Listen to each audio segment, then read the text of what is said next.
Chinnaswamy stadium ಬಳಿ ನಡೆದ ಕಾಲ್ತುಳಿತದ ದುರಂತದ ಕಾವು ದಿನೇ ದಿನೇ ಹೆಚ್ಚಾಗ್ತಾ ಇದೆ. ಸರ್ಕಾರದ ನಿರ್ಲಕ್ಷ್ಯದಿಂದಲೇ ಇದೆಲ್ಲ ಆಗಿದ್ದು ಅಂತ ವಿಪಕ್ಷಗಳು ಮುಗಿಬಿದ್ದಿವೆ. ಹೀಗಾಗಿ ಇಂದು ಬಿಜೆಪಿ ಶಾಸಕರು, ಪರಿಷತ್ ಸದಸ್ಯರು ವಿಧಾನಸೌಧದ ಗಾಂಧಿ ಪ್ರತಿಮೆ ಬಳಿ ಬೆಳಿಗ್ಗೆ 11 ಗಂಟೆಗೆ ಪ್ರತಿಭಟನೆ ನಡೆಸಲಿದ್ದಾರೆ. ಬಿಜೆಪಿ ರಾಜ್ಯಾಧ್ಯಕ್ಷ ಬಿವೈ ವಿಜಯೇಂದ್ರ, ಪ್ರತಿಪಕ್ಷ ನಾಯಕ ಆರ್ ಅಶೋಕ್ ನೇತೃತ್ವದಲ್ಲಿ ಹೋರಾಟ ನಡೆಯಲಿದ್ದು, ಡಿಸಿಎಂ ಡಿಕೆಶಿ ರಾಜೀನಾಮೆಗೆ ಪಟ್ಟು ಹಿಡಿದಿದ್ದಾರೆ. ಚಿನ್ನಸ್ವಾಮಿ ಸ್ಟೇಡಿಯಂ ಬಳಿ ನಡೆದ ಕಾಲ್ತುಳಿತದ ದುರಂತ ದೇಶದಾದ್ಯಂತ ಸದ್ದು ಮಾಡ್ತಾ ಇದೆ. ದುರಂತದಲ್ಲಿ 11 ಮಂದಿ ಮೃತಪಟ್ಟಿದ್ರು. ಹೀಗಾಗಿ ರಾಜ್ಯ ಸರ್ಕಾರ ಈ ಘಟನೆ ನಡೆದ ದಿನವೇ ಮೃತರ ಕುಟುಂಬಗಳಿಗೆ 10 ಲಕ್ಷ ಪರಿಹಾರವನ್ನ ಘೋಷಣೆ ಮಾಡಿತ್ತು. ಆದರೆ ಪರಿಹಾರದ ವಿಷಯದಲ್ಲಿ ಸರ್ಕಾರ ಟೀಕೆಗಳಿಗೆ ಗುರಿಯಾಗಿತ್ತು. ಕೇರಳದಲ್ಲಿ ಆನೆ ತುಳಿತದಿಂದ ಸಾವನ್ನಪ್ಪಿದವರಿಗೆ 25 ಲಕ್ಷ ಪರಿಹಾರವನ್ನ ಕೊಟ್ಟಿದ್ರೆ, ಆದರೆ ನಮ್ಮ ರಾಜ್ಯದಲ್ಲಿ ಕಾಲ್ತುಳಿತದಲ್ಲಿ ಸಾವನ್ನಪ್ಪಿದವರಿಗೆ 10 ಲಕ್ಷ ಪರಿಹಾರ ಎಂದು ಸಾರ್ವಜನಿಕ ವಲಯದಲ್ಲಿ ಆಕ್ರೋಶ ಹೆಚ್ಚಾಗಿತ್ತು. ಇದರ ಬೆನ್ನಲ್ಲೇ ಎಚ್ಚೆತ್ತ ರಾಜ್ಯ ಸರ್ಕಾರ 10 ಲಕ್ಷ ಇದ್ದಿದ್ದನ್ನ 25 ಲಕ್ಷಕ್ಕೆ ಹೆಚ್ಚಿಸಿ ಘೋಷಣೆ ಮಾಡಿದೆ. ಈ ಮೂಲಕ ಕಾಲ್ತುಳಿತ ಪ್ರಕರಣದಲ್ಲಿ ಡ್ಯಾಮೇಜ್ ಕಂಟ್ರೋಲ್ಗೆ ಸರ್ಕಾರ ಸರ್ಕಸ್ ಮಾಡ್ತಿದೆ. ಆರ್ಸಿಬಿ ಕಪ್ ಗೆದ್ದ ಖುಷಿಯಲ್ಲಿ ಸಂಭ್ರಮಾಚರಣೆ ಕಾರ್ಯಕ್ರಮದ ಬಗ್ಗೆ ಸರ್ಕಾರ 80% ಸಚಿವರಿಗೆ ಮಾಹಿತಿ ಇರಲಿಲ್ವಂತೆ. ಹೀಗಾಗಿ ಕಾರ್ಯಕ್ರಮದ ಬಗ್ಗೆ ಸತೀಶ್ ಜಾರಕಿಹೊಳಿ, ಪ್ರಿಯಾಂಕ ಖರ್ಗೆ, ಸಂತೋಷ್ ಲಾಡ್, ರಾಮಲಿಂಗಾರೆಡ್ಡಿ ಸೇರಿದಂತೆ ಹಲವು ಸಚಿವರು ಬೇಸರ ವ್ಯಕ್ತಪಡಿಸಿದ್ದಾರೆ.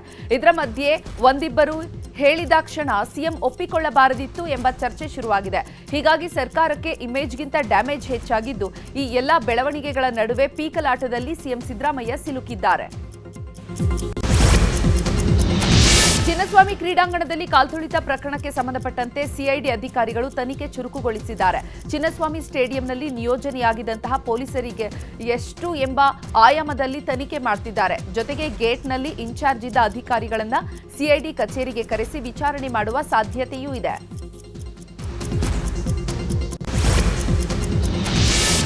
ಇನ್ನು ನಿನ್ನೆ ಕೆಎಸ್ಸಿಎ ಪದಾಧಿಕಾರಿಗಳು ಮತ್ತು ಸದಸ್ಯರ ಜೊತೆ ಕೆಎಸ್ಸಿಎ ಅಧ್ಯಕ್ಷ ರಘುರಾಮ್ ಭಟ್ ಸಭೆಯನ್ನು ನಡೆಸಿದರು. ಸಭೆ ಬಳಿಕ ಮಾತನಾಡಿದ ಅಧ್ಯಕ್ಷ ರಘುರಾಮ್ ಭಟ್, ಕೆಎಸ್ಸಿಎ ಕಾರ್ಯದರ್ಶಿ ಮತ್ತು ಖಜಾಂಚಿ ಸಲ್ಲಿಸಿರುವ ರಾಜೀನಾಮೆಯನ್ನ ಅಂಗೀಕರಿಸುವುದರ ಬಗ್ಗೆ ಸಭೆ ನಡೆಸಿದ್ವಿ. ರಾಜೀನಾಮೆಗಳು ಅಂಗೀಕೃತವಾಗಿದೆ. ಆಗಿರುವ ಅವಘಡದ ಕುರಿತು ಹೆಚ್ಚು ಮಾತನಾಡುವುದು ಕಷ್ಟ. ಆದರೆ ಸಿಐಡಿ ತನಿಖೆಗೆ ಸಂಪೂರ್ಣ ಸಹಕಾರ ನೀಡ್ತೇವೆ ಎಂದಿದ್ದಾರೆ. ಇನ್ನು ಹೈಕೋರ್ಟ್ನಲ್ಲಿ ಕೇಸ್ ಇದೆ. ಎಲ್ಲಾ ತನಿಖೆಗೂ ಸಹಕಾರ ಕೊಡ್ತೀವಿ.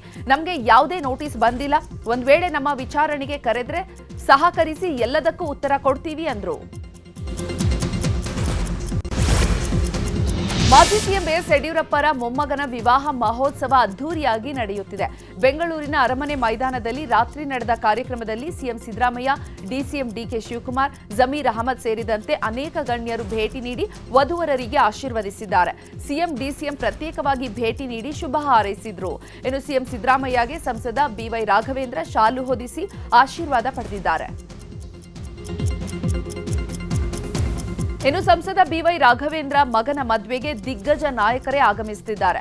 ಬೆಂಗಳೂರಿನ ಅರಮನೆ ಮೈದಾನದಲ್ಲಿ ನಡೆಯುತ್ತಿರುವ ಆರತಕ್ಷತೆ ಕಾರ್ಯಕ್ರಮಕ್ಕೆ ರಾಷ್ಟ್ರಮಟ್ಟದ ನಾಯಕರು ಭಾಗಿಯಾಗಿದ್ದಾರೆ. ಇನ್ನು ಕೇಂದ್ರ ಗೃಹ ಸಚಿವ ಅಮಿತ್ ಶಾ ಕೂಡ ಭಾಗಿಯಾಗಲಿದ್ದಾರೆ. ಕಳೆದೆರಡು ವಾರದಿಂದ ಹೆಚ್ಚಾಗಿದ್ದ ಕೊರೋನಾ ಸೋಂಕಿನ ಸಂಖ್ಯೆ ಕೊಂಚ ಇಳಿಕೆಯಾಗಿದೆ. ನಿನ್ನೆ 24 ಗಂಟೆಯಲ್ಲಿ 57 ಕೊರೋನಾ ಕೇಸ್ಗಳು ಪತ್ತೆಯಾಗಿದ್ದು 133 ಮಂದಿ ಗುಣಮುಖರಾಗಿದ್ದಾರೆ. ಹೀಗಾಗಿ ಕೋವಿಡ್ ಸಕ್ರಿಯ ಪ್ರಕರಣಗಳ ಸಂಖ್ಯೆ ಒಟ್ಟು 366 ಆಗಿದೆ.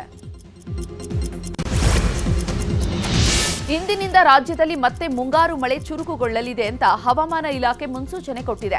ಜೂನ್ 10ರಿಂದ 12ರವರೆಗೆ ತುಸು ಜೋರು ಮಳೆಯಾಗಲಿದೆ. ಉತ್ತರ ಕರ್ನಾಟಕದ 11 ಜಿಲ್ಲೆಗಳಿಗೆ ಯೆಲ್ಲೋ ಅಲರ್ಟ್ ಘೋಷಣೆ ಮಾಡಲಾಗಿದೆ.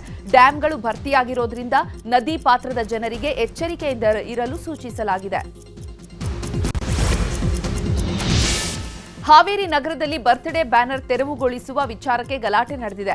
ನಗರಸಭೆಗೆ ಫೀರಪ್ಪ ಶಿರಬಡಗಿ ಮತ್ತು ರಾಜು ಎಂಬಾತನ ಮೇಲೆ ತೃತೀಯ ಲಿಂಗಿ ಅಕ್ಷತಾ ಮತ್ತು ಪುಂಡರ ಗುಂಪು ಹಲ್ಲೆ ಮಾಡಿದೆ. ಇನ್ನು ಬ್ಯಾಟ್ ಮತ್ತು ರಾಡ್ ಕೋಲುಗಳಿಂದ ಹಲ್ಲೆ ಮಾಡಿದ್ದು ಪುಂಡರ ಅಟ್ಟಹಾಸ ಸಿಸಿಟಿವಿಯಲ್ಲಿ ಸೆರೆಯಾಗಿದೆ. ಅಲ್ಲದೆ ಕಿಡಿಗೇಡಿಗಳನ್ನು ಬಂಧಿಸುವಂತೆ ಪೌರ ಕಾರ್ಮಿಕರು ಒತ್ತಾಯಿಸಿದ್ದಾರೆ.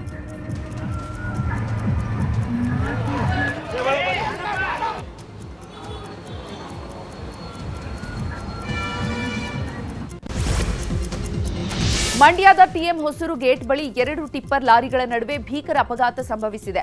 ಹೊಸೂರಿಗೆ ಹೋಗಲು ಅಂಡರ್ ಪಾಸ್ ಕೆಳಗೆ ಬರ್ತಾ ಇದ್ದ ಟಿಪ್ಪರ್ಗೆ ಮಂಡ್ಯ ಕಡೆಯಿಂದ ಬರ್ತಾ ಇದ್ದ ಮತ್ತೊಂದು ಟಿಪ್ಪರ್ ಡಿಕ್ಕಿ ಹೊಡೆದಿದೆ. ಇದರ ಪರಿಣಾಮ ಒಂದು ವಾಹನ ಹೋಟೆಲ್ಗೆ ನುಗ್ಗಿದ್ದು ಪ್ರಾಣಾಪಾಯದಿಂದ 16 ಜನರು ಜಸ್ಟ್ ಮಿಸ್ ಆಗಿದ್ದಾರೆ.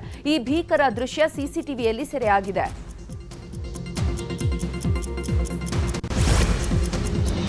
ವಿಜಯಪುರ ಜಿಲ್ಲೆ ಬಸವನ ಬಾಗೇವಾಡಿ ಪಟ್ಟಣದಲ್ಲಿ ಮೆಣಸಿನಕಾಯಿ ಸಾಗಾಟ ಮಾಡ್ತಾ ಇದ್ದ ವಾಹನ ಪಲ್ಟಿಯಾಗಿದೆ. ಬೆಳಗಾವಿಯಿಂದ ಹೈದರಾಬಾದ್ಗೆ ಹಸಿ ಮೆಣಸಿನಕಾಯಿ ಸಾಗಾಟ ಮಾಡಲಾಗ್ತಾ ಇತ್ತು. ಚಾಲಕ ವೇಗವಾಗಿ ಬಂದು ಡಿವೈಡರ್ಗೆ ಡಿಕ್ಕಿ ಹೊಡೆದ ಪರಿಣಾಮ ಈ ಘಟನೆ ನಡೆದಿದ್ದು ವಿದ್ಯುತ್ ಕಂಬ ಮುರಿದು ಬಿದ್ದಿದೆ. ಅದೃಷ್ಟವಶಾತ್ ಯಾರಿಗೂ ತೊಂದರೆಯಾಗಿಲ್ಲ. ಚಾಲಕನಿಗೆ ಯಾವುದೇ ಗಾಯಗಳಾಗಿಲ್ಲ. ಸ್ಥಳಕ್ಕೆ ಬಸವನ ಬಾಗೇವಾಡಿ ಪೊಲೀಸರು ಭೇಟಿ ನೀಡಿ ಪರಿಶೀಲನೆ ನಡೆಸಿದ್ದಾರೆ. ಚಾಮರಾಜನಗರದ ಯಡಹಳ್ಳಿ ದೊಡ್ಡಿ ಬಳಿ ಟ್ರ್ಯಾಕ್ಟರ್ನಲ್ಲಿ ತುಂಬಿ ತರ್ತಾ ಇದ್ದ ಜೋಳದ ಕಡ್ಡಿಗೆ ಬೆಂಕಿ ಹೊತ್ತಿಕೊಂಡು ಧಗಧಗನೆ ಹೊತ್ತಿ ಉರಿದಿದೆ. ಬೆಂಕಿ ತಗುಲಿರುವಂತಹ ವಿಷಯ ತಿಳಿಯದೆ ಚಾಲಕ ಟ್ರ್ಯಾಕ್ಟರ್ ಚಲಾಯಿಸಿದ್ದಾನೆ. ಇದೇ ವೇಳೆ ಆ ಮಾರ್ಗದಲ್ಲಿ ಬಂದ ಹನೂರು ಇನ್ಸ್ಪೆಕ್ಟರ್ ಆನಂದಮೂರ್ತಿ ತಕ್ಷಣ ಚಾಲಕ ಮತ್ತು ಕಾರ್ಮಿಕರನ್ನ ಕೆಳಗಿಳಿಸಿ ಅನಾಹುತವನ್ನು ತಪ್ಪಿಸಿದ್ದಾರೆ. ಬಳಿಕ ಬೆಂಕಿ ಹೊತ್ತಿಕೊಂಡಿದ್ದ ಜೋಳದ ಕಡ್ಡಿಯನ್ನ ಅನ್ಲೋಡ್ ಮಾಡಲಾಗಿದೆ.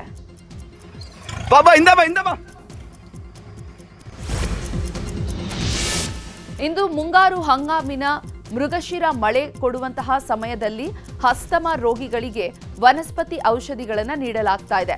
ಕೊಪ್ಪಳ ತಾಲೂಕಿನ ಕುಟುಗನಹಳ್ಳಿಯಲ್ಲಿ ಅಶೋಕ್ ರಾವ್ ಕುಲಕರ್ಣಿಯವರು ನೀಡುವ ವನಸ್ಪತಿ ಔಷಧಿಯನ್ನು ಪಡೆಯಲು ಸಾವಿರಾರು ಜನ ಆಗಮಿಸಿ ಔಷಧಿ ಪಡೆಯುತ್ತಿದ್ದಾರೆ. ಕುಲಕರ್ಣಿ ಕುಟುಂಬದವರು 55 ವರ್ಷಗಳಿಂದ ನೀಡುವ ವನಸ್ಪತಿ ಔಷಧಿ ಭಾರಿ ಪ್ರಸಿದ್ಧಿಯನ್ನು ಹೊಂದಿದೆ. ಸಾಗರ ತಾಲೂಕಿನ ಉಳ್ಳೂರು ಸಮೀಪದ ಸುರಗುಪ್ಪೆ ಗ್ರಾಮದಲ್ಲಿ ಅಕ್ರಮವಾಗಿ ಜಂಬಿಟ್ಟಿಗೆ ಕ್ವಾರಿ ನಡೆಸುತ್ತಿರುವಂತಹ ಆರೋಪ ಕೇಳಿಬಂದಿದೆ. ಹೀಗಾಗಿ ಜಂಬಿಟ್ಟಿಗೆ ಕ್ವಾರಿ ನಿಲ್ಲಿಸಿ ಎಂದಿದ್ದಕ್ಕೆ ವ್ಯಕ್ತಿ ಮೇಲೆ ಮಾರಣಾಂತಿಕ ಹಲ್ಲೆ ಮಾಡಿದ್ದಾರೆ. ಮಳೆಗಾಲದಲ್ಲಿ ಕ್ವಾರಿ ನಡೆಸಿದ್ರೆ ರಸ್ತೆ ಹಾಳಾಗುತ್ತೆ ಅಂತ ಸ್ಥಳೀಯರು ವಿರೋಧಿಸಿದ್ರು. ಇದನ್ನ ನಿಲ್ಲಿಸಿ ಎಂದಿದ್ದಕ್ಕೆ ದೇವರಾಜ್ ಮೇಲೆ ಹಲ್ಲೆ ಮಾಡಿದ್ದು ಆನಂದಪುರ ಠಾಣೆಯಲ್ಲಿ ಪ್ರಕರಣ ದಾಖಲಾಗಿದೆ. ಮರಿಗಳೊಂದಿಗೆ ರಸ್ತೆ ದಾಟ್ತಾ ಇದ್ದ ಚಿರತೆಗೆ ಅಪರಿಚಿತ ವಾಹನ ಡಿಕ್ಕಿ ಹೊಡೆದಿದೆ. ಉತ್ತರ ಕನ್ನಡ ಜಿಲ್ಲೆಯ ಕುಮಟಾ ತಾಲೂಕಿನ ಚಂದಾವರದ ಚರ್ಚ್ ಬಳಿ ಈ ಘಟನೆ ನಡೆದಿದೆ.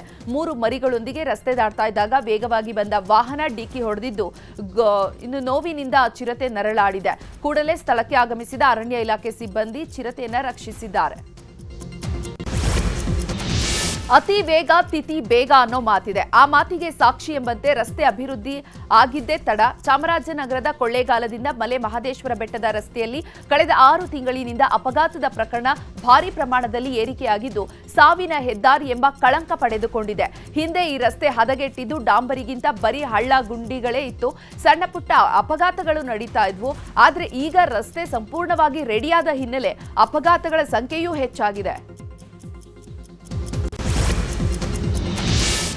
ತಮ್ಮ ವಿರುದ್ಧದ ಆರೋಪಗಳಿಗೆ ಸಂಬಂಧಿಸಿ ನ್ಯಾಯಯುತ ವಿಚಾರಣೆಯ ಭರವಸೆ ಸಿಕ್ಕರೆ ಭಾರತಕ್ಕೆ ವಾಪಸ್ಸಾಗಲು ಯೋಚಿಸುವೆ ಅಂತ ಉದ್ಯಮಿ ವಿಜಯ್ ಮಲ್ಯ ಹೇಳಿದ್ದಾರೆ. ಕಿಂಗ್ ಫಿಶರ್ ಏರ್ಲೈನ್ಸ್ಗೆ ಸಂಬಂಧಿಸಿ ವಿವಿಧ ಬ್ಯಾಂಕ್ಗಳಿಗೆ 9,000 ಕೋಟಿ ವಂಚಿಸಿ ಮಲ್ಯ ವಿದೇಶಕ್ಕೆ ಪರಾರಿಯಾಗಿದ್ರು. ಈಗ ನ್ಯಾಯಯುತವಾಗಿ ವಿಚಾರಣೆಯಾದ್ರೆ ಇಂಡಿಯಾಗೆ ವಾಪಸ್ ಬರ್ತೀನಿ ಅಂದಿದ್ದಾರೆ.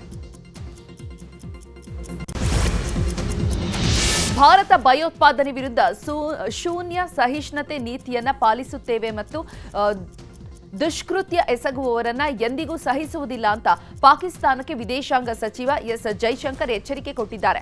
ಯುಕೆ ವಿದೇಶಾಂಗ ಕಾರ್ಯದರ್ಶಿ ಡೇವಿಡ್ ಲ್ಯಾಮಿ ಜೊತೆಗೆ ಮಾತುಕತೆಯ ಸಂದರ್ಭದಲ್ಲಿ ಈ ರೀತಿ ಹೇಳಿದ್ದಾರೆ. ಜೂನ್ 15ರಿಂದ 17ರವರೆಗೆ ಪ್ರಧಾನಿ ಮೋದಿ ಕೆನಡಾಗೆ ತೆರಳಲಿದ್ದಾರೆ.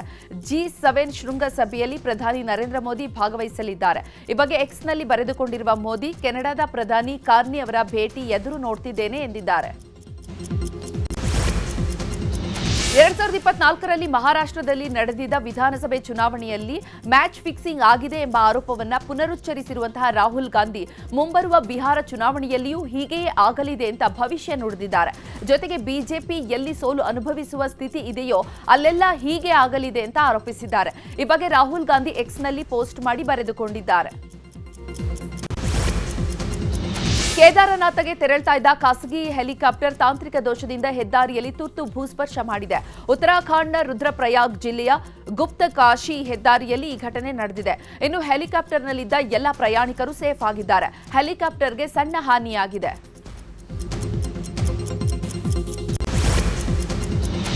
ಅಸ್ಸಾಂನ ಗುವಾಹಟಿ ಬಳಿ ಭಾರಿ ಪ್ರಮಾಣದ ಭೂಕುಸಿತ ಸಂಭವಿಸಿದೆ. ರೂಪನಗರ ಪ್ರದೇಶದಲ್ಲಿ ಭೂಕುಸಿತ ಸಂಭವಿಸಿದ್ದು ಹಲವರು ಮಣ್ಣಿನಡಿ ಸಿಲುಕಿರುವ ಶಂಕೆ ವ್ಯಕ್ತವಾಗಿದೆ. ಸ್ಥಳದಲ್ಲಿ ಎನ್ಡಿಆರ್ಎಫ್, ಎಸ್ಡಿಆರ್ಎಫ್ ತಂಡ ರಕ್ಷಣಾ ಕಾರ್ಯವನ್ನು ನಡೆಸಿದೆ. ಅಮೆರಿಕದಲ್ಲಿ ಟ್ರಂಪ್ ಆಡಳಿತದ ವಿರುದ್ಧ ಲಾಸ್ ಏಂಜಲೀಸ್ನಲ್ಲಿ ಪ್ರತಿಭಟನೆ ಭುಗಿಲೆದ್ದಿದೆ. ವಲಸಿಗರ ಗಡೀಪಾರು ಕಾರ್ಯಾಚರಣೆಯನ್ನು ವಿರೋಧಿಸಿ ಮಾನವೀಯ ವಲಸೆ ಹಕ್ಕುಗಳ ಒಕ್ಕೂಟ ರ್ಯಾಲಿ ಮಾಡಿದೆ. ಈ ವೇಳೆ ರ್ಯಾಲಿಯನ್ನು ತಡೆಯಲು ಬಂದ ಪೊಲೀಸರು ಕೆಲವರನ್ನ ಬಂಧಿಸಿದ್ರು. ಈ ವೇಳೆ ಕೆರಳಿದ ಪ್ರತಿಭಟನಾಕಾರರು ಪೊಲೀಸರ ವಿರುದ್ಧವೇ ತಿರುಗಿ ಬಿದ್ದಿದ್ದು ಹಿಂಸಾ ಸ್ವರೂಪಕ್ಕೆ ತಿರುಗಿದೆ. ಅಲ್ಲದೆ ಪೊಲೀಸರು ಪ್ರತಿಭಟನಾಕಾರರ ಮೇಲೆ ಲಾಠಿ ಪ್ರಹಾರ ಮತ್ತು ಅಶ್ರುವಾಯು ಪ್ರಯೋಗ ಮಾಡಿದ್ದಾರೆ. ಉಕ್ರೇನ್ನ 6 ಪ್ರಾಂತ್ಯಗಳ ಮೇಲೆ ರಷ್ಯಾದಿಂದ ಡ್ರೋನ್ ಮತ್ತು ಕ್ಷಿಪಣಿ ದಾಳಿ ನಡೆಸಿದೆ. ದಾಳಿಯಲ್ಲಿ 3 ಜನರು ಸಾವನ್ನಪ್ಪಿದ್ದಾರೆ ಅಂತ ಉಕ್ರೇನ್ ತಿಳಿಸಿದೆ. ರಷ್ಯಾ ಸೇನೆಯು ಒಟ್ಟು 407 ಡ್ರೋನ್ಗಳು ಮತ್ತು 44 ಕ್ಷಿಪಣಿ ದಾಳಿ ನಡೆಸಿದ್ದು 3 ಮೃತಪಟ್ಟಿದ್ದಾರೆ.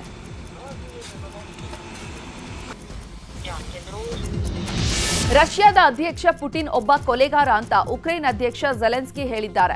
ರಷ್ಯಾ ಉಕ್ರೇನ್ ಯುದ್ಧ ಕುರಿತು ಟ್ರಂಪ್ ಹೇಳಿಕೆ ಬಗ್ಗೆ ಆಕ್ರೋಶ ವ್ಯಕ್ತಪಡಿಸಿದ ಝೆಲೆನ್ಸ್ಕಿ, ನಾವು ಪುಟಿನ್ ಜೊತೆ ಉದ್ಯಾನವನದ ಆಟದ ಮೈದಾನದಲ್ಲಿ ಆಡುವ ಮಕ್ಕಳಲ್ಲ ಎಂದಿದ್ದಾರೆ. ಪುಟಿನ್ ಮಕ್ಕಳನ್ನ ಕೊಲ್ಲಲು ಈ ಉದ್ಯಾನವನಕ್ಕೆ ಬಂದ ಕೊಲೆಗಾರ ಅಂತ ಆಕ್ರೋಶದ ಮಾತುಗಳನ್ನಾಡಿದ್ದಾರೆ.